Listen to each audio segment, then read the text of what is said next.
প্রকাশ্যে এসেছে নিতেশ তিওয়ারির বহুল প্রতীক্ষিত সিনেমা রামায়ণের ট্রেলার। কোটি টাকার বিশাল আয়োজন আর জনপ্রিয় তারকাদের উপস্থিতিতে রাম, সীতা আর রাবণের মহাকাব্যিক গল্প নিয়ে দর্শকের প্রত্যাশা এখন আকাশ ছোঁয়া। 4 মিনিট 9 সেকেন্ডের সেই ট্রেলারে দেখা মিলেছে রাম ও রাবণের মহাকাব্যিক দ্বৈরথের আভাস। রামের চরিত্রে রণবীর কাপুর আর লঙ্কাপতি রাবণের ভূমিকায় দক্ষিণী তারকা যশ। দুই শক্তিশালী চরিত্রের মুখোমুখি লড়াই এখন সোশ্যাল মিডিয়ার আলোচনার কেন্দ্রবিন্দু। ভিডিওতে দর্শককে সবচেয়ে বেশি মুগ্ধ করেছে যশের অভিনয়।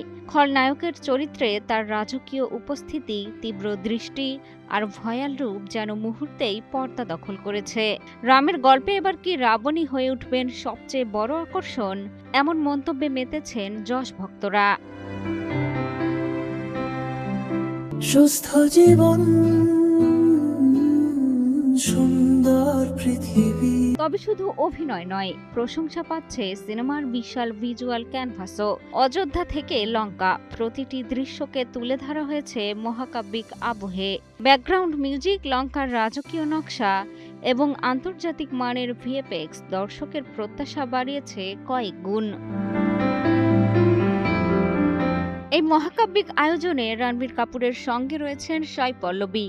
তিনি অভিনয় করছেন সীতার চরিত্রে। লক্ষণ হয়েছেন রবি দুবে আর হনুমানের ভূমিকায় দেখা যাবে সানি দেওলকে। এছাড়া মেঘনাথ চরিত্রে রাঘব জুয়াল, মন্দোদরী চরিত্রে কাজল আগারওয়াল এবং শূর্পণখার ভূমিকায় দেখা যেতে পারে রাকুল প্রীত সিংকে।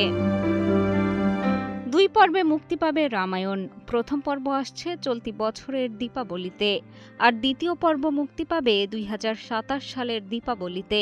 এখন প্রশ্ন একটাই, রণবীরের রাম নাকি যশের রাবণ? কার অভিনয় জায়গা করে নেবে দর্শকের হৃদয়ে? মিষ্টি খাতুন, কালের কণ্ঠ।